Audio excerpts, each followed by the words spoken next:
This is Michael Woodward, and this is episode 79 of the Jumblethink podcast. T-minus 10, 9, 8, 7, 6, 5, 4, 3, 2, 1.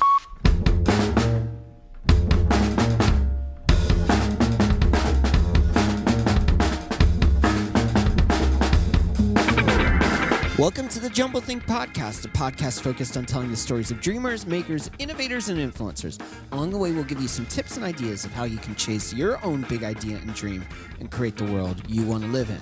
Our guest on today's episode is Mark Podolsky. More about Mark in a moment. On Thursday's episode, our guest is Eric Allred. Eric is an entrepreneur and a startup fan. He started several companies, and he's also a big fan of cryptocurrency and the crypto economy that's being birthed. In the episode, we talk about a lot of crazy cool stuff like abundance versus failure, becoming a peer instead of being a fan, and how to quickly scale up your business. Eric's also a partner in a really cool company that just launched over the summer. It's called Unicorn Innovations. We talk about that and so much more. Make sure to check out that episode this Thursday. Starting something awesome is very scary to do. You may be a big dreamer or have an amazing idea and you just simply don't know where to go. Well, Jumblethink is here to help you. Swing on over to jumblethink.com, check out the contact page, drop us a note. We want to know how we can help you and maybe start the conversation with you. Give you some tips and ideas of how you can make your own dream a reality.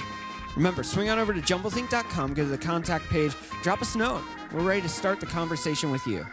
Now let's jump into today's episode with Mark Podolsky.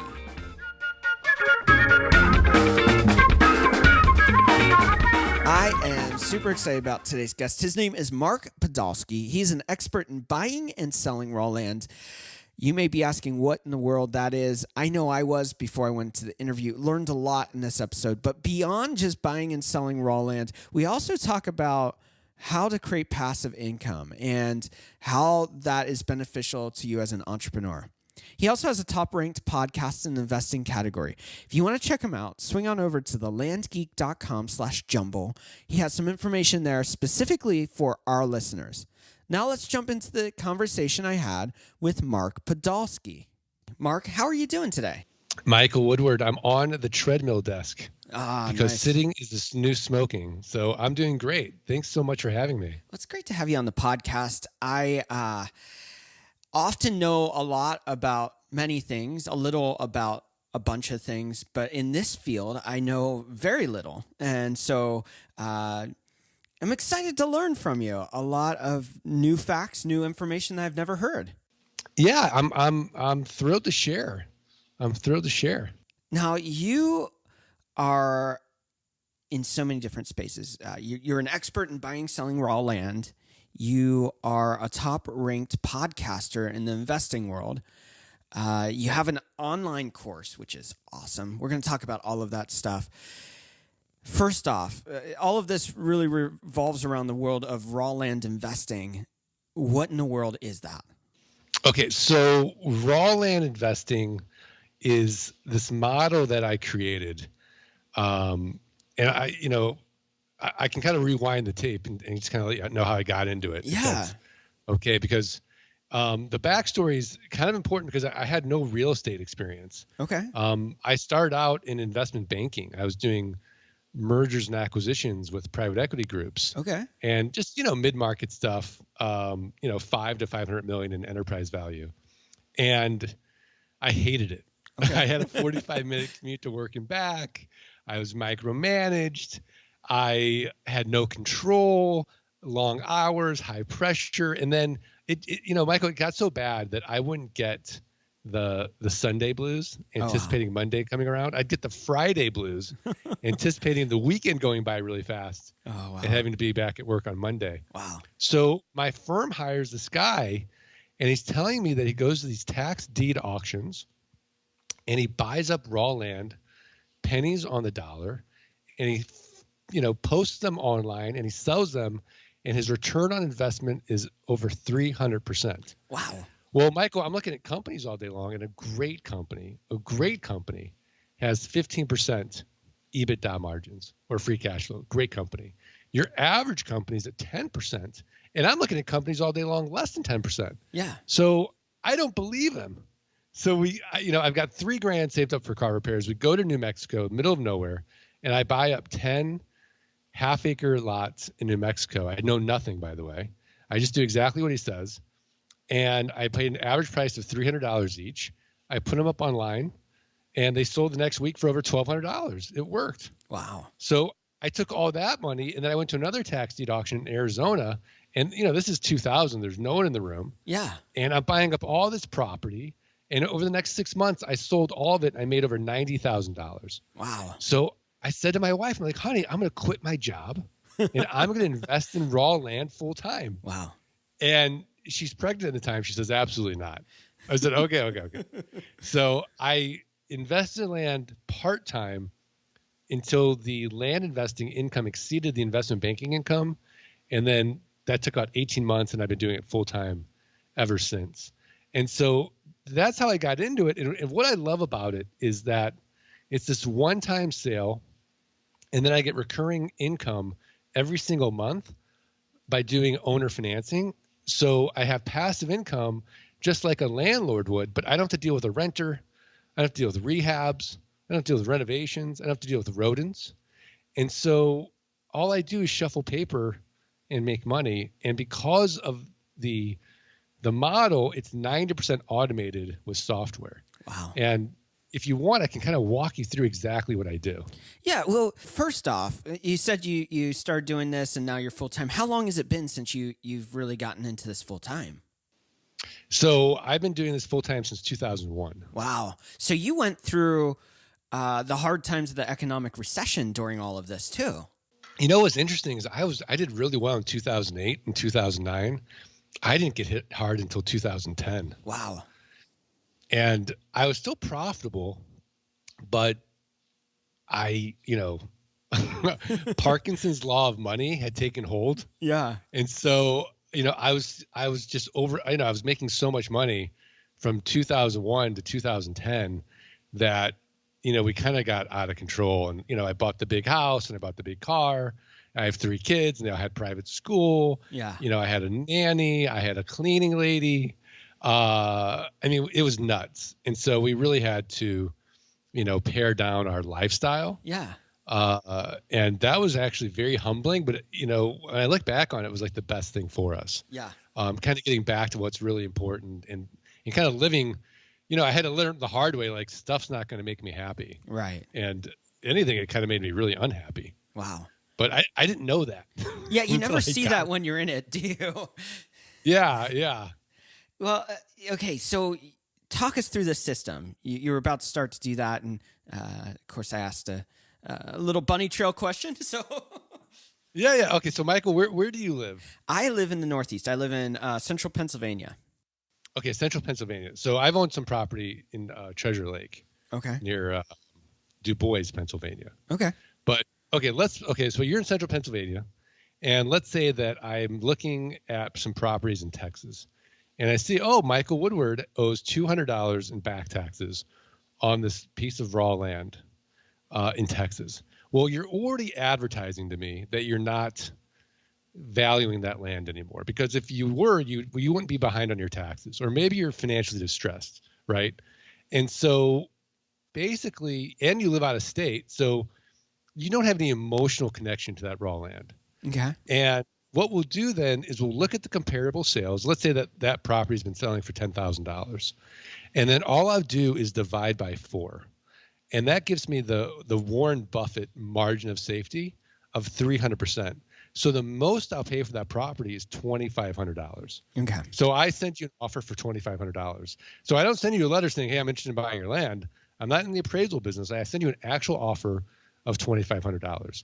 Now, 3 to 5% of people will accept that offer. Wow.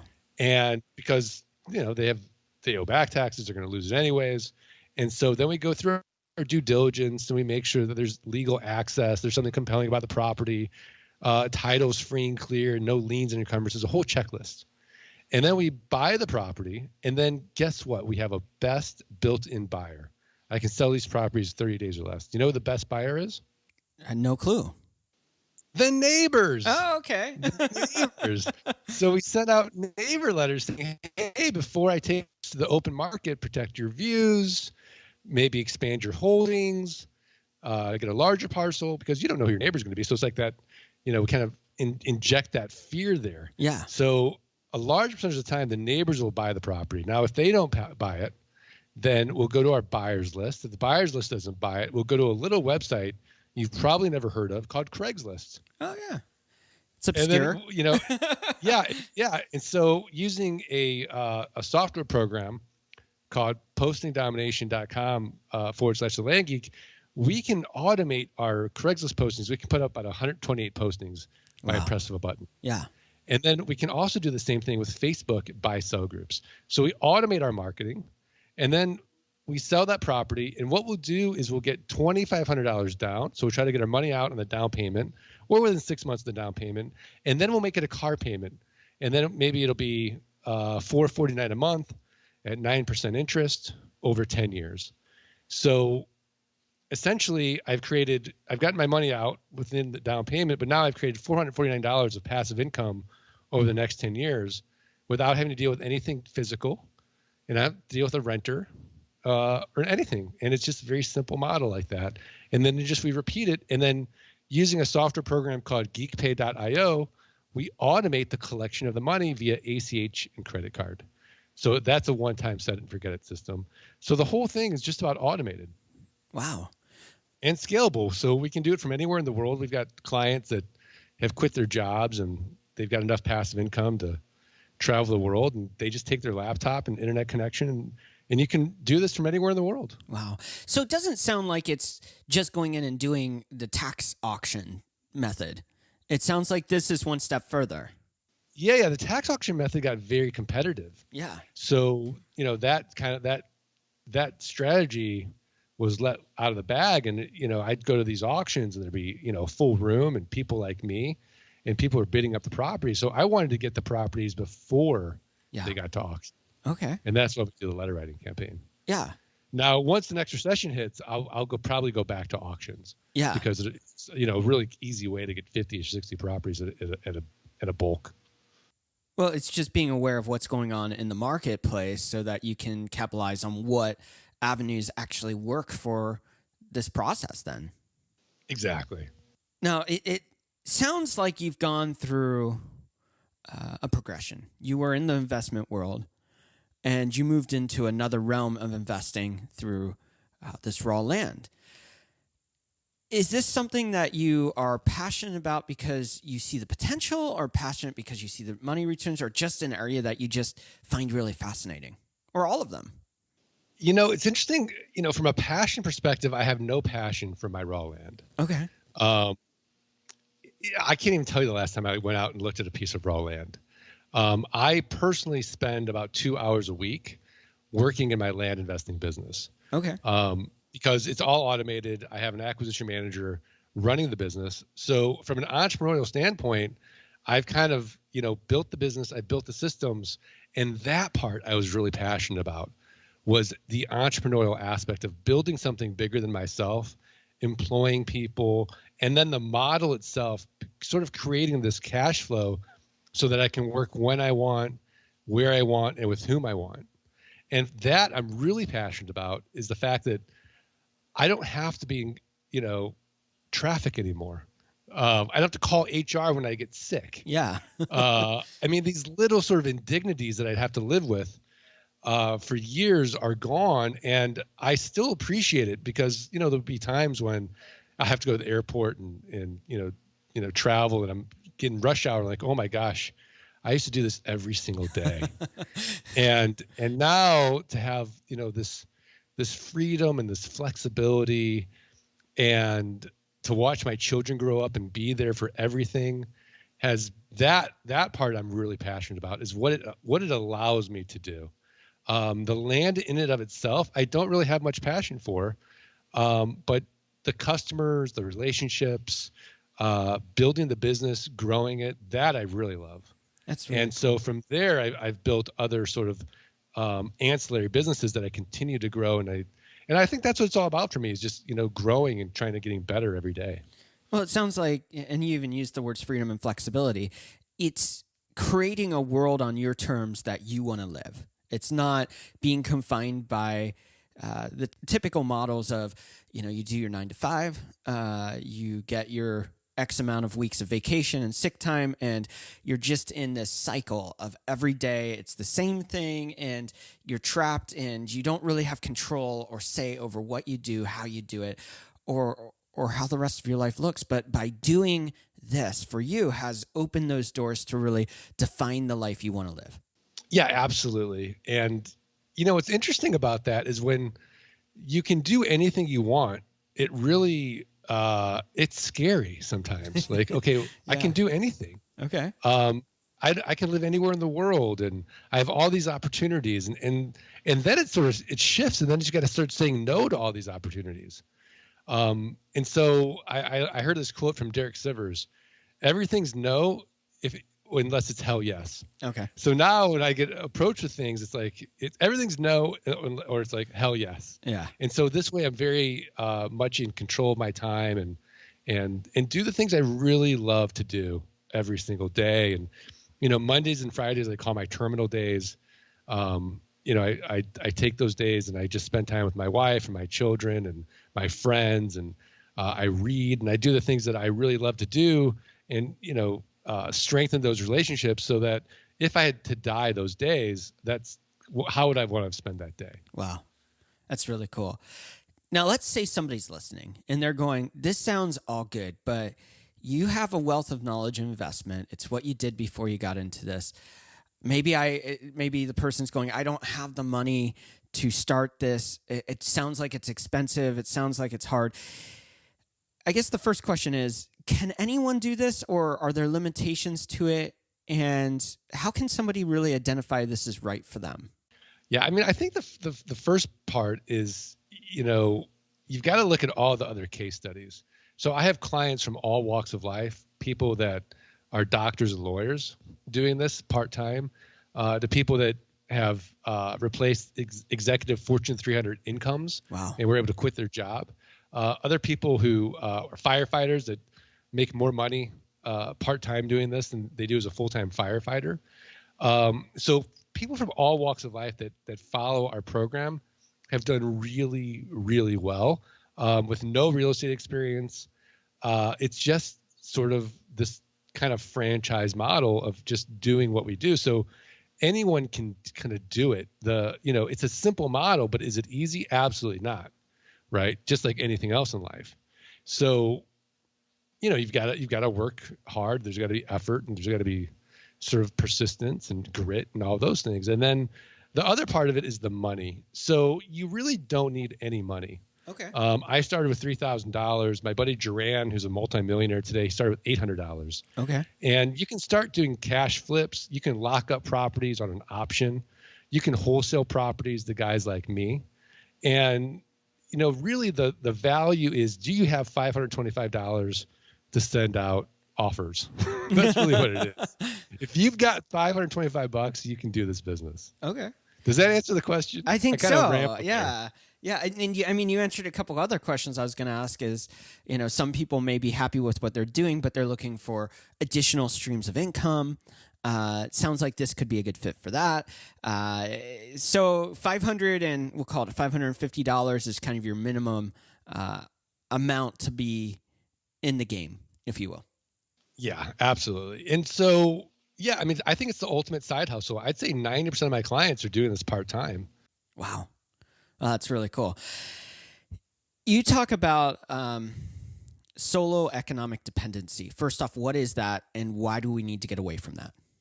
So solo economic dependency is if you're not working, you're not making any money. Okay. And you see that a lot where if you've got a job, you're solo economic dependent. If you're a freelancer and you're not doing the work or the graphic design or building the website, you have solo economic dependency.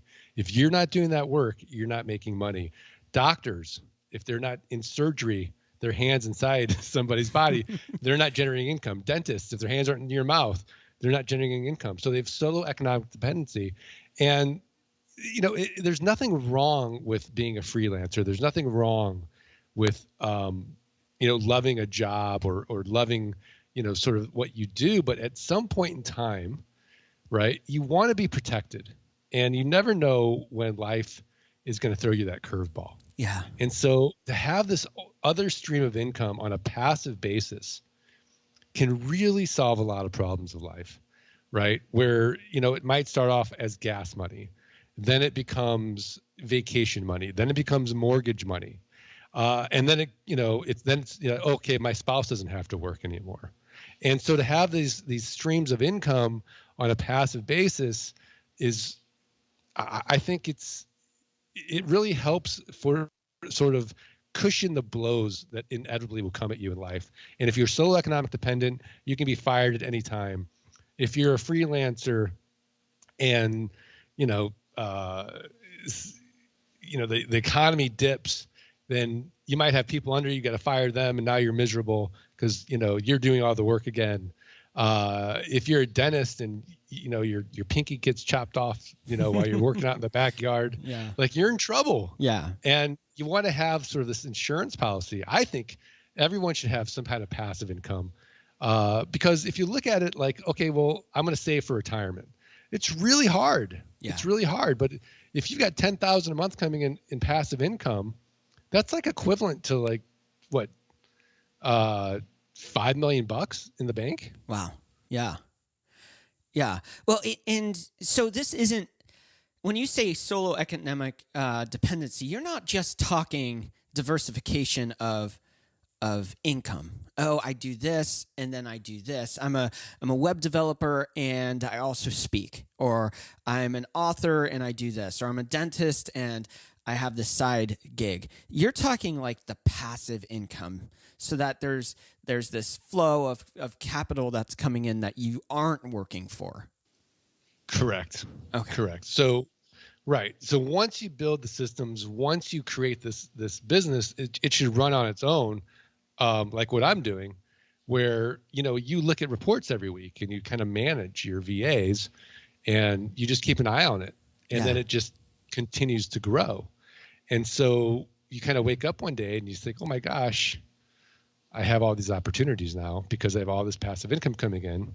And, maybe I want to take a month off, and, or whatever you want to do. It's like, maybe you want to go to a nonprofit. Yeah. And I mean, it's just about having these options and having that freedom and flexibility. But if you're solo economic dependent, you find that you're just exhausted by the end of the day. Yeah. And it's hard to sort of do something else. Yeah. So you mentioned the $550, we'll call it that, minimum financial investment. What's the minimum time that somebody needs to invest per week maybe to make this a viable option for them? Well, I think with our software and our systems and our processes, you've got to dedicate at least an hour a day to the business. So you're talking about 7 hours. 5 hours. Yeah, 5 to 7 hours a week. Okay. A focused 5 to 7 hours a week. So not looking at Facebook, not checking your email, doing the things that really move the needle in this business. And there's only two things that move the needle: mailing and marketing. I always have a little package of M&Ms to remind me, this is how we make money: mailing and marketing. That's cool. You talked about leaving your 9 to 5 and diving into this after about 18 months of doing what you're doing. That first day when you went in to say, hey guys, here's my 2 weeks, I'm out of here. What were the emotions like? Was there fear? Was there excitement? What were you feeling? And how was that process and that transition? I was sick with fear. Wow. I've got a baby at home. I'm going out. I'm about to go out on my own, and I really didn't know if this thing was going to be a lark or not. I had no idea if it had legs, how long it would last, and I kind of went in there like, "Hey, look, I can do consulting for you. Is there any way I can stay with my insurance?" Like I wanted to negotiate. Yeah. And so I wanted a foot in and a foot out. Yeah. I was so scared. They're like, "No, you're either in or you're out." I'm like, okay, I'm out. And I always had in the back of my mind, well, what's the worst case scenario? Like I can always get another job. Yeah. Right. Yeah. So that kind of helped me sleep well at night, but I was super motivated. I was super fearful. And then, I mean, now, gosh, I've been doing it since 2001. I'm unemployable, but I still remember I was literally sick with fear. It was so scary for me. Yeah, I know for me, when I went into the world of web development, it was out of necessity. My job disappeared because of the economy downturn. And a couple years into it, my wife looked at me and she goes, "You would make a horrible employee. You would never do well being an employee again." So I think looking at these different models is really a very wise thing to do to diversify how you're creating income and really making it something sustainable. Yeah, absolutely. And I think that there's there's a different energy when you're working for yourself. Now, there's also a different stress as well. Yeah. But there's a different energy to it. And so, I mean, I remember if I had to wake up at 4 a.m, because I have to be at work usually by 7, and I'm like, okay, I got to do my land investing business. I mean, I would do it. And if I had to stay up till midnight, I would do it. And so I was so motivated seeing, oh my gosh, here's a way out. I was super focused. And then, when I quit my job, it was like, holy cow, there's no net. And you just work at a different intensity and with a different enthusiasm, I think, when you're doing it for yourself than, working for a company or doing it, you kind of feel like a cog in a wheel, if you will. Yeah. Yeah. Well, what you're talking about sounds very fascinating. And I know there's some people listening that are going to be listening and going, this sounds great, but I'm definitely not an expert after hearing this conversation on this podcast. What are some next steps that they could take to continue the ball rolling in this direction for them? Well, I mean, I think they can just start at my website with tons of information. And if they just go to thelandgeek.com, they can download for free our passive income blueprint. They can get the ebook, How to Avoid the 3 Fatal Land Buying Mistakes. And then we have a weekly podcast as well that talks all about land investing. And also we interview experts like you, Michael, from all over and kind of extract their success secrets as well. And then we have a free Facebook group. We have something called the $97 Passive Income Launch Kit. And if they just email support@thelandgeek.com and put in the subject line, Michael W., we'll send them for free the $97 Passive Income Launch Kit. Yeah, just as like a little thank you. Yeah. And I know you also have the landgeek.com/jumble set up for us too, which is awesome. Yeah. So if they do that, they should be able to download it there. You talk about improving your life with ultimate subscription models. What does that look like? Well, the ultimate subscription model for me is, not having anything physical, right? So you can see like these people that kind of, who should we pick on? Let's just pick on multi-level marketing, right? And they get like these, some kind of health drink. And now they're going to their family and their friends are like, hey, buy this health drink every month. Yeah. Well, they've got to store the health drink, right? They've got to hustle and they got to find like other people to sell them the health drink.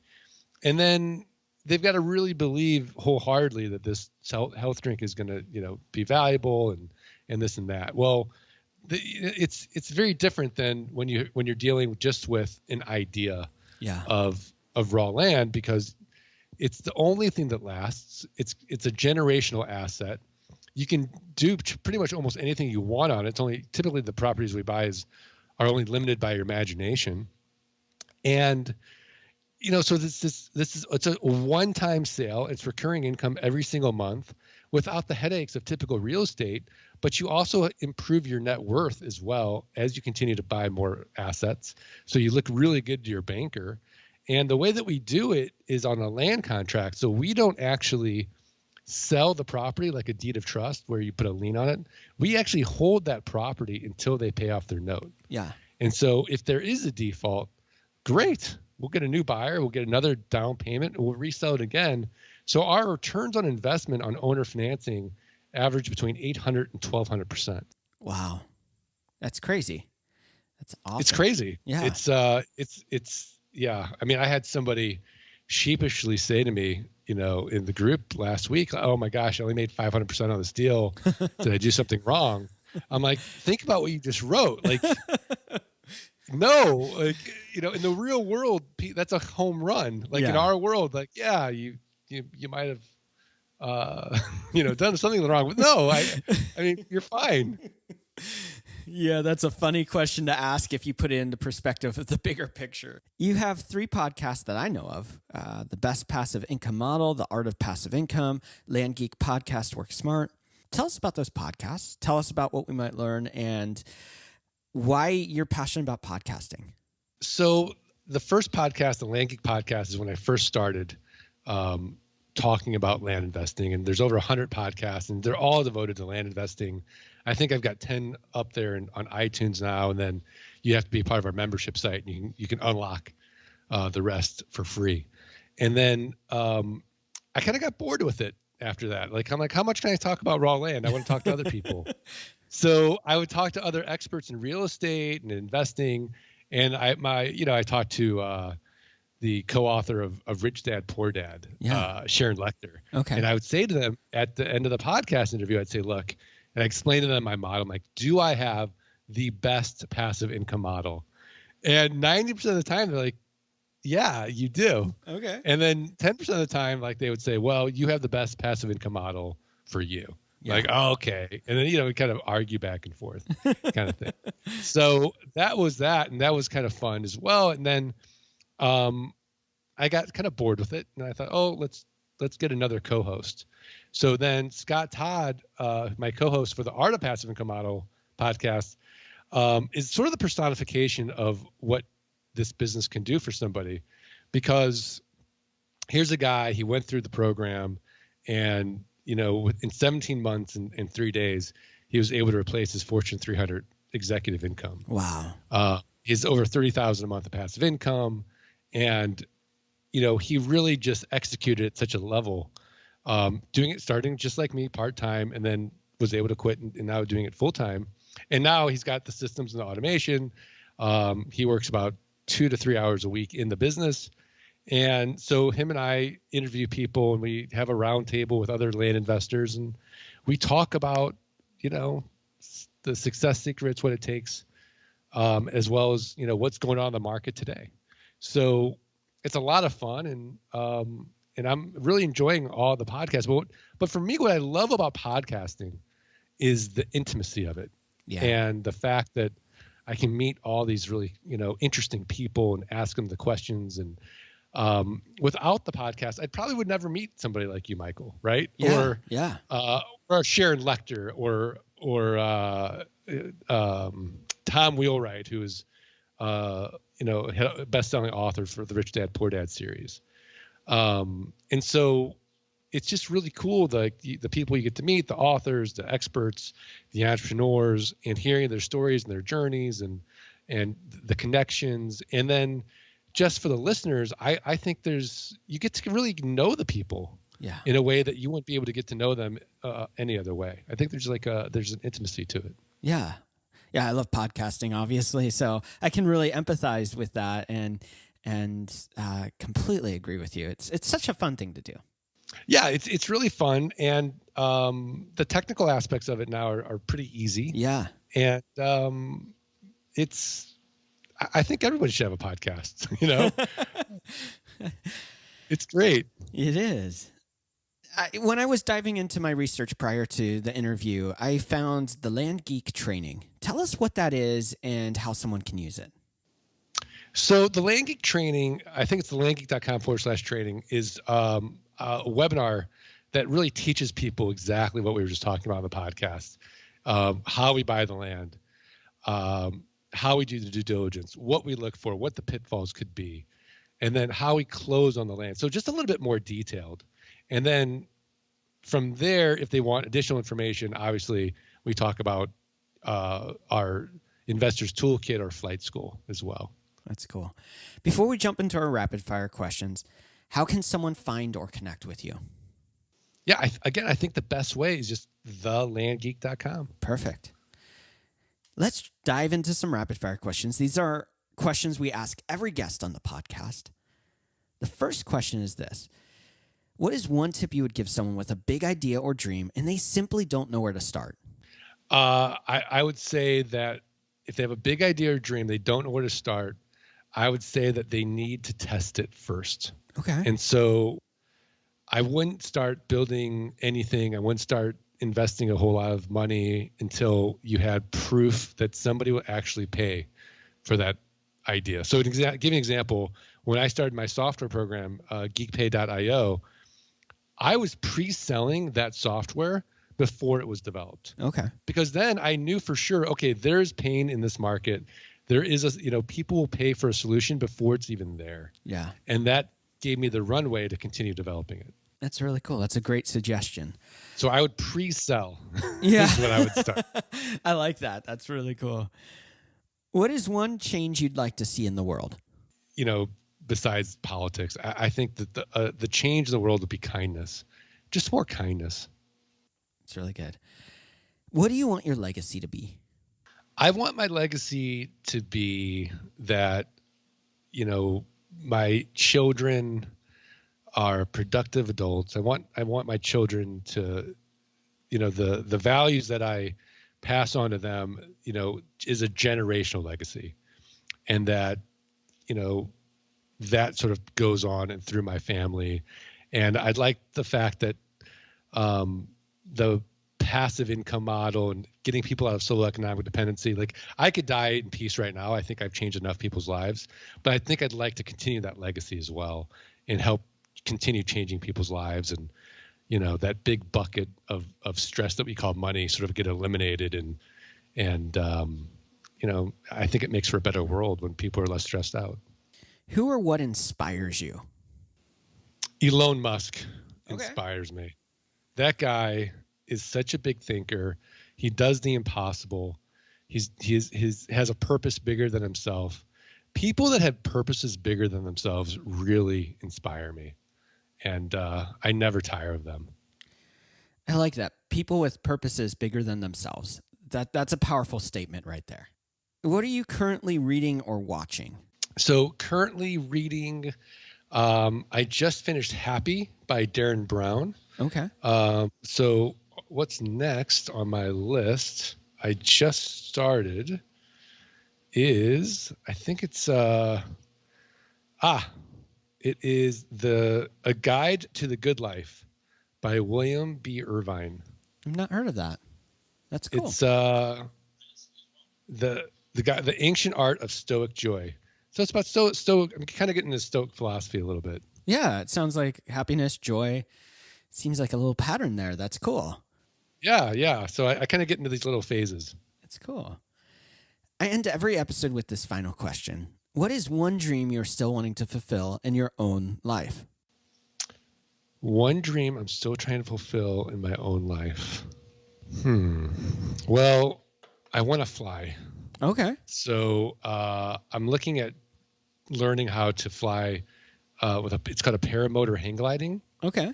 It's always been my dream. I went hang gliding once in Australia, and I kind of talked to my wife about it. She's like, well, wait till my youngest daughter's 12. She's like, wait till she's 18, and then if you die, it's okay. I'm like, okay. But that's one of my dreams for sure, is I want to fly. It has been so much fun to learn about this space. It's something I've never heard about, and love what you're doing. Thanks for coming on the podcast to share your story. Michael, thanks so much for having me. I really enjoyed it. Once again, I want to thank today's guest, Mark Podolsky, for taking time out to share his story. If you want to learn more, swing on over to thelandgeek.com/jumble. On Thursday, our guest is Eric Allred. It's going to be a lot of fun. We're going to talk about cryptocurrency. We're going to talk about passion and being a fan versus a peer, abundance of failure, and so much more. Make sure to swing back and check out that episode with Eric Allred this Thursday. As we wrap up today's episode, I want to leave you with one last thought. Frank Lloyd Wright once said, "An idea is salvation by imagination." So today I want to encourage you, go out there, get that imagination going, get ideas flowing, and start creating something awesome to change your world.